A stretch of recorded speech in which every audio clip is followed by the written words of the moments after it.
नमस्कार दोस्तों, मैं हूँ रोमा और आप देख रहे हैं न्यूज़ नशा। दोस्तों, आज हम चर्चा करेंगे हरियाणा विधानसभा चुनाव 2024 पर। आज 5 अक्टूबर है और आज हरियाणा में वोटिंग है। इस बार 2014 में जिस तरह से भारतीय जनता पार्टी ने भारी बहुमत से जीत दर्ज की थी, क्या इस बार भी इतिहास दोहराया जाएगा या फिर से कांग्रेस वापसी करेगी?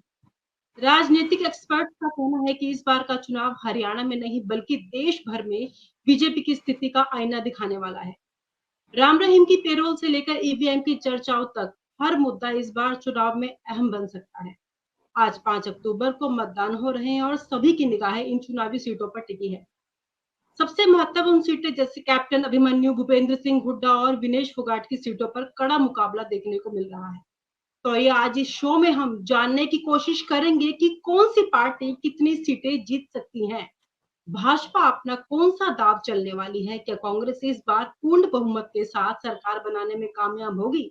इन सभी सवालों पर और अधिक चर्चा करने के लिए आज हमारे साथ जुड़ चुके हैं, हरियाणा से हैं Balwant Achyut sir, senior journalist हैं। सर नमस्कार, स्वागत है आपका। नमस्कार मैम।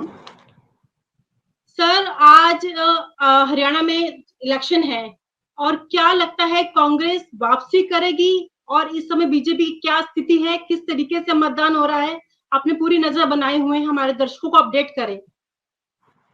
देखिए रोमा, भारतीय जनता पार्टी लगातार तीसरी बार सरकार बनाने के लिए प्रयासरत है। प्रधानमंत्री नरेंद्र मोदी, केंद्रीय गृह मंत्री अमित शाह साहब और भाजपा शासित राज्यों के तमाम मुख्यमंत्री नड्डा साहब, योगी आदित्यनाथ जी, सब ने मिलके इस बात का प्रयास किया है कि भाजपा को किसी भी तरीके से हरियाणा में फिर से सत्ता में लेके आना है।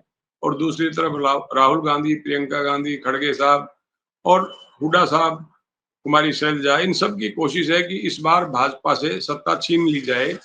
और 10 साल की एंटी इनकम्बेंसी भाजपा के रास्ते में अड़चने पैदा कर रही है।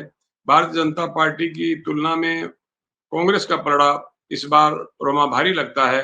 और चुनाव अभी 3 बजे हैं। 3 बजे तक यमुनानगर और कैथल ऐसे जिले हैं हरियाणा के जहां मतदान करीब 50% तक पहुंच गया है। शाम को 6 बजे तक मतदान होना है और फिर भी अगर लाइनों में जो लोग लगे हुए होंगे तो चाहे 7 बजे चाहे 8 बजे, जो एक बार लाइन में लग गया उसको मतदान का अधिकार है और चुनाव आयोग उसको इस बात की परमिशन देगा। तो मुझे लगता है कि 75% तक मतदान का रिकॉर्ड पहुंच सकता है। और जितना भारी मतदान होगा उसका एक अंदाज ये लगाया जाता है कि ये सत्तारूढ़ दल के खिलाफ जाता है। तो यमुनानगर में जो भाजपा के प्रभाव वाला इलाका है, जहां से 2 बार घनश्याम दास अरोड़ा लगातार विधायक चुने गए हैं, मैं समझता हूं कि जिस इलाके में जितना ज्यादा मतदान होगा और भाजपा के उम्मीदवारों की चिंता उतनी ही बढ़ जाएगी। अभी तक चुनाव आमतौर पर शांतिपूर्ण है, लेकिन नारनौंद हलके में किसी मतदान केंद्र पर दोनों उम्मीदवारों के, कांग्रेस और भाजपा उम्मीदवारों के समर्थकों में झड़प हुई है। एक गाड़ी पकड़ी गई है जिसमें शराब की बोतलें थी। छोटा मोटा अगर थोड़ी बहुत हिंसा को छोड़ दें तो आमतौर पर चुनाव शांतिपूर्ण तरीके से चल रहा है। और संवेदनशील जो के बूथ है उन पर रोमा पुलिस का अतिरिक्त बंदोबस्त है ताकि मतदान शांतिपूर्ण निष्पक्ष तरीके से संपन्न हो सके। सर कुछ सीटें हैं कैप्टन अभिमन्यु, भूपेंद्र सिंह हुड्डा, विनेश फोगाट, इन सीटों का आज का कैसा चल रहा है सिस्टम? कितने परसेंट मतदान हो चुका है और कैसी हवा है इन सीटों को लेकर आज? देखिए, मैं तो आपको ये कह सकता हूँ कि भूपेंद्र सिंह हुड्डा की गढ़ी किलोई सांपला जो विधानसभा क्षेत्र है, उनका उस क्षेत्र में कोई मुकाबला नहीं है। देखिए, हर उम्मीदवार चुनाव जीतने के लिए मैदान में उतरता है, लेकिन भूपेंद्र सिंह हुड्डा साहब का कद इतना बड़ा है कि उनको अपने इलाके में कोई मुकाबले में उनके कोई उम्मीदवार नहीं है। और मैं सोचता हूँ कि जब उम्मीदवार निश्चिंत होता है कि मैं दूसरे इलाकों में जाके अपने पार्टी के उम्मीदवारों की मदद करूं, तो हुड्डा साहब ने वहां पर्चा दाखिल करने के बाद दोबारा किलोई में प्रचार नहीं किया। और पहली बार जब वो चीफ मिनिस्टर बने थे तब भी रोमा, मैं आपको बताऊं, ये 20 साल पुरानी बात है, उन्होंने कहा था मैं नॉमिनेशन पेपर दाखिल करने के बाद अपने इलाके में नहीं जाऊंगा, और भारी बहुमत से वो जीते थे। हरियाणा की जो आप हॉट सीटों की बात करें, एक तो आपने बताई है कि कैप्टन अभिमन्यु साहब नारनौंद हल्के से चुनाव लड़ रहे हैं। आप देखिए, वहां 1972 से कांग्रेस कभी नहीं जीती है। हमेशा कांग्रेस विरोधी उम्मीदवार चुनाव जीतते रहे। कैप्टन साहब एक बार चुनाव जीते थे, फाइनेंस मिनिस्टर बने, उनके पास 7-8 महकमे थे, भारी भरकम मंत्रालयों के मंत्री थे वो, और वैसे भी भाजपा में उनका कद बड़ा है। लेकिन इस बार उनका मुकाबला जस्सी पेटवाड़ से, जो कांग्रेस के उम्मीदवार हैं। पेटवाड़ एक बड़ा गांव है जिसमें 12-13 हजार वोट हैं। भाजपा एंटी इनकम्बेंसी अगर जो दिखाई देती है, ऐसे में कैप्टन साहब का कड़ा मुकाबला है कांग्रेस के जस्सी पेटवाड़ से।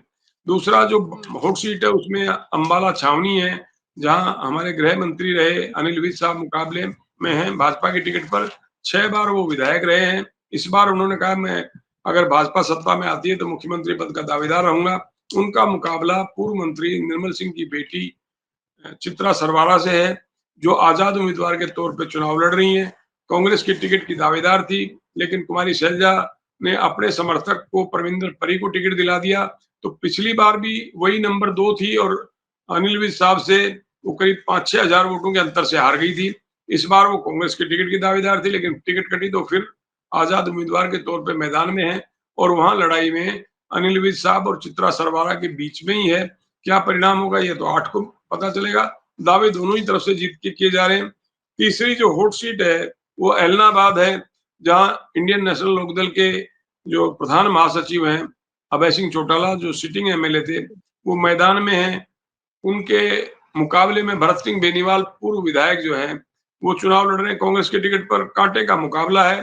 पलड़ा अभय सिंह चौटाला का भारी बताया जा रहा है, क्योंकि पवन बेनीवाल जो वहां से भाजपा के उम्मीदवार थे, वो इनकी अभय चौटाला का समर्थन कर रहे हैं, और कोशिश उनकी ये है कि अभय चौटाला फिर से विधानसभा में पहुंच जाएं।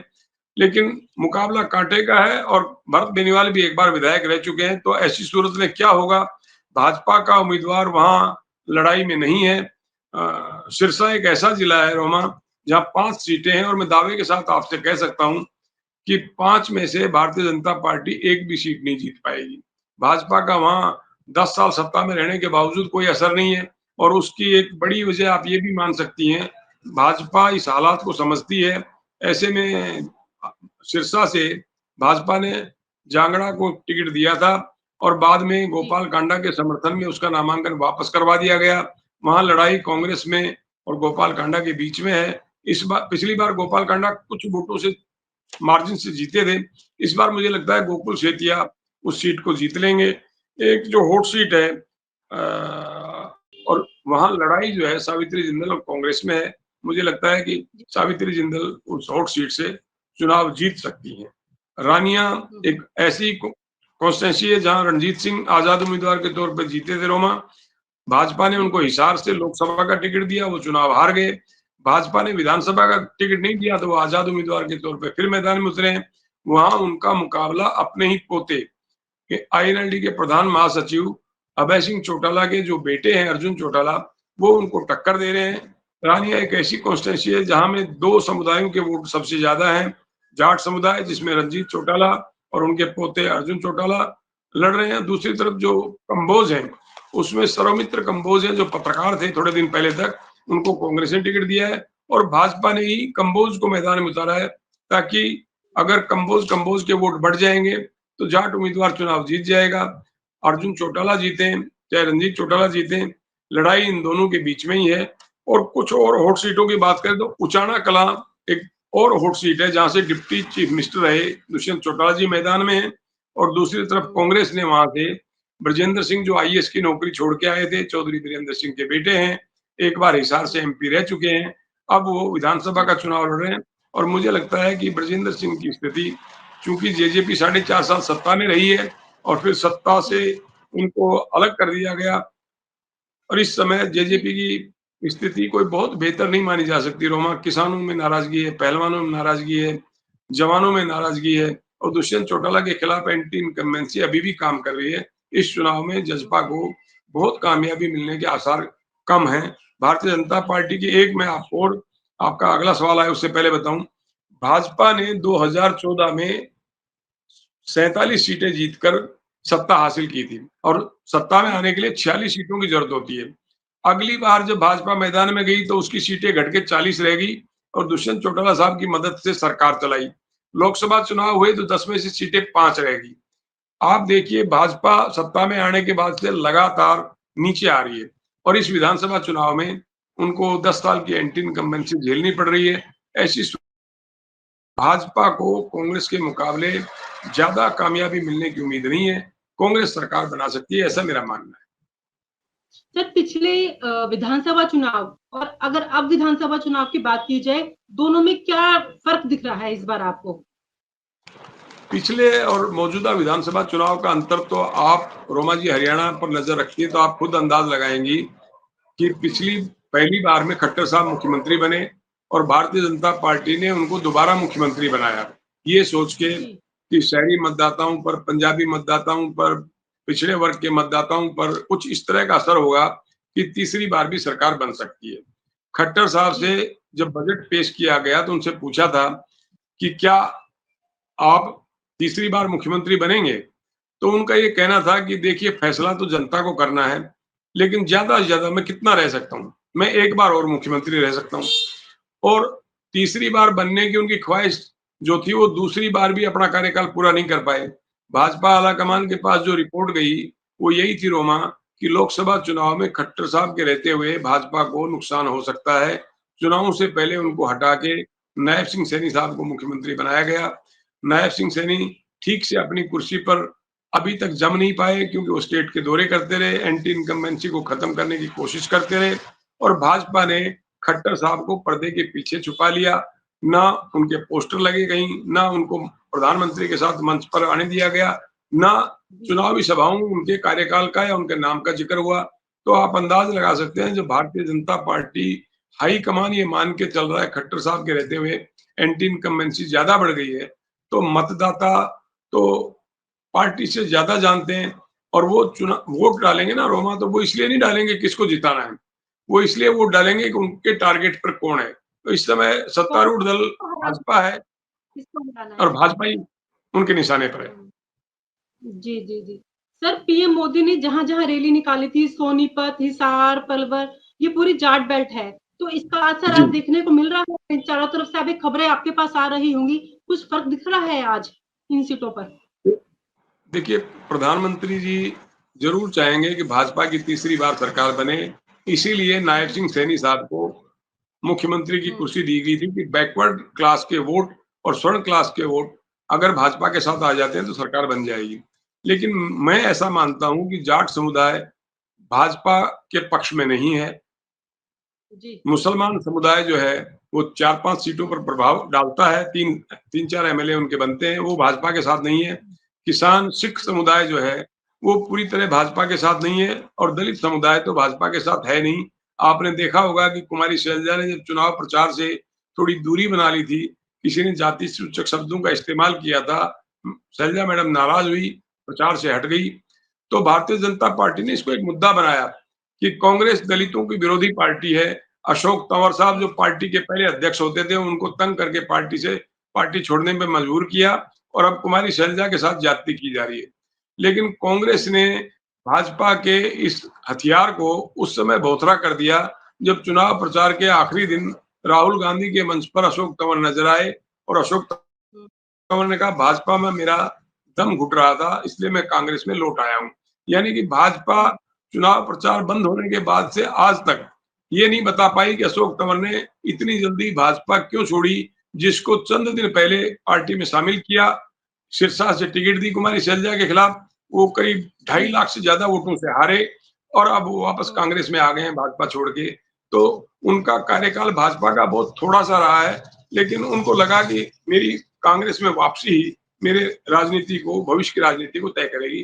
तो भाजपा के पास एक मुद्दा था चुनाव में कांग्रेस के खिलाफ, वो मुद्दा खत्म हो गया और वो मुद्दा चला इसलिए नहीं कि कुमारी शैलजा की जो नाराजगी थी, पार्टी ने तो उनसे कहा ही कि आप पार्टी के लिए काम मदद कीजिए उम्मीदवारों की, लेकिन साथ ही ये भी रहा कि 10 साल की एंटी इनकम्बेंसी में जाट समुदाय तो मैक्सिमम हुड्डा साहब के साथ है और दलित समुदाय भी पिछले 10 साल से देख रहा था कि उनकी उपेक्षा हो रही है लगातार, तो उन्होंने भी कांग्रेस को मन बढ़ाया हुआ था वोट देने का। ये आज नहीं रोमा मन बढ़ा है, चुनाव से पहले ही लोगों का मन था कि एक बार इलेक्शन की घोषणा होगी तो हम भाजपा ने जो हमारे साथ किया वैसा ही हम भाजपा के साथ करेंगे। सर, एक खबर आ रही है कि अचानक बीजेपी ने सावित्री जिंदल को पार्टी से निकाल दिया है। इसमें कितनी सच्चाई है? और अभी उनके देखिए, अमित ग्रोवर और चीजों पर भी एक्शन लिए जाएंगे, इसके बारे में थोड़ा आप गाइड करें। नहीं, वो देखिए, सावित्री जिंदल बड़ा चेहरा है, उनको कोई फ़र्क नहीं पड़ता कि वो कांग्रेस में या बीजेपी में। और आम तौर पर जब अधिकृत प्रत्याशी के खिलाफ कोई मैदान में उतरता है, तो उनके खिलाफ 6 साल पार्टी से निकालने की कार्रवाई होती है और हर चुनाव में होती है इस तरह की। लेकिन अगर भारतीय जनता पार्टी को सावित्री जिंदल की ज़रूरत पड़ती है सरकार बनाने के लिए, तो चाहे निर्दलीय विधायक बनती हों, तुरंत भाजपा उनको अपनी तरफ बुला लेगी। और सावित्री जिंदल के पास एक बहुत बेहतरीन मौका इस बात का है कि अगर कांग्रेस की भी सरकार बनती है, तो उनको कांग्रेस का समर्थन करने में इसलिए दिक्कत नहीं है कि वो पहले भी हुड्डा साहब की सरकार में 10 साल मंत्री रह चुकी हैं। इंडिपेंडेंट विधायक वहीं जाता है जिसकी सरकार बनती है। तो जो भी आजाद विधायक हरियाणा में जीतेंगे, भाजपा की सरकार बनी तो उनके साथ चले जाएंगे, कांग्रेस की सरकार बनेगी तो उनके पास चले जाएंगे। इसलिए पार्टी से निकालने और ना निकालने से कोई फर्क नहीं पड़ने वाला चुनाव में। हर बार कांग्रेस पार्टी ना ईवीएम के मुद्दे उठाती है, तो इस बार कुछ ईवीएम पर एक्शन लेने वाली है क्या? चुनाव पूरी जीतने की तैयारी है कांग्रेस की, क्योंकि हर बार ये मुद्दा रहता है ईवीएम का। ईवीएम की चर्चा नहीं हुई इस बार, किसी ने भी नहीं की। नहीं, वो मैं ये कहता हूँ कि अब वापस लौटना बैलेट पेपर तो मुश्किल है। चुनाव तो जी। ईवीएम से होंगे, इलेक्शन कमीशन ने कई बार कहा कि कोई गड़बड़ नहीं होती है। कांग्रेस ने आरोप लगाए हैं और जो दूसरी पार्टियों के उम्मीदवार हैं या नेता हैं, वो भी आरोप लगाते रहे। लेकिन इस बार जब कांग्रेस चुनाव जीत जाएगी, तो मुझे नहीं लगता कि कांग्रेस की तरफ से इस तरह के कोई आरोप लगाए जाएँगे। भारतीय जनता पार्टी 2 बार से सत्ता में आ रही है, इसलिए वो ईवीएम को जायज़ ठहराएगी और चुनाव होने के बाद कांग्रेस शक तो ज़ाहिर करेगी, लेकिन उस ढंग से भाजपा पर या चुनाव आयोग पर हमले नहीं करेगी, जैसे पहले करती रही है। सर, मेरा लास्ट सवाल आपसे ये है, तीनों पार्टियों की अब कितनी-कितनी सीटें आने की उम्मीद है? ये अंतिम सवाल है आपसे। बीजेपी, तीनों पार्टियां कांग्रेस का और आप। सीधा ही मुकाबला है कांग्रेस और भाजपा में रोमा। तीसरी पार्टी चुनाव लड़ जरूर रही है, बसपा और इनेलो का समझौता होके उम्मीदवार मैदान में है, जजपा और आजाद समाज पार्टी का समझौता होके मैदान में है और आम आदमी पार्टी सभी 90 सीटों पर पहली बार हरियाणा में लड़ रही है। तो मेरा आपको ये जी। कहना है कि आम आदमी पार्टी की शायद ही कोई सीट आए। जननायक जनता पार्टी को भी इस बार, पिछली बार 10 सीटें आई थी, इस बार शायद कोई सीट आए। इनेलो की जी। कुछ सीटें आएँगी बसपा के साथ तालमेल से, बाकी 60 से 60 या 60 से ऊपर कुछ सीटें कांग्रेस की आएँगी, बाकी बची हुई सीटें बीजेपी की हैं। और जो खुफिया रिपोर्ट है, जो सरकार में जो अधिकारी जो कुछ इस काम में देखते हैं कि क्या हो रहा है, उनका भी ऐसा मानना है कि भारतीय जनता पार्टी 22 सीटें जीत सकती है। तो जब चुनाव में एक तरह की ये चर्चाएँ चल पड़ती हैं कि फलाँ पार्टी सरकार में नहीं आ रही है, बहुमत नहीं मिल रहा है, तो जो जी। बॉर्डर पर बैठे हुए मतदाता होते हैं, जिनको ये लगता है कि यार ये सरकार नहीं आ रही है, तो वो फिर दूसरी पार्टी की तरफ झुक जाते हैं। वो कहते हैं हमें अपना वोट खराब नहीं करना है और उससे कुछ सीटें और बढ़ जाती हैं। जिस पार्टी की हवा होती है, एक बार जब मन बन जाता है लोगों का, तो उसकी सीटें बढ़ने की अनुमान है और जिस पार्टी की सरकार नहीं बन रही होती, उसकी सीटें और घट जाती हैं। तो मैं मानता हूँ कि कांग्रेस कंफर्टेबल मेजॉरिटी के साथ सरकार बनाती हुई नज़र आ रही है। चलिए, बहुत अच्छी बात है। अब तो शाम 6 बजे तक तो वोटिंग चलेगी और इसी के बारे में आपसे शाम को फिर से एक बार हम जुड़ेंगे, अगर आपके पास समय होगा, और इसी मुद्दे पर चर्चा करेंगे कितने % वोटिंग हो चुकी है और क्या रिस्पॉन्स रहा हरियाणा का आज। फिलहाल के लिए आपका बहुत-बहुत शुक्रिया सर, अपना कीमती वक़्त दिया। शुक्रिया। नमस्कार। और आप हमसे जुड़े रहने के लिए सब्सक्राइब करें YouTube पर, फॉलो करें Twitter पर और लाइक करें Facebook पर। और ज्यादा जानकारी के लिए आपको टाइप करना होगा सिर्फ न्यूज नशा।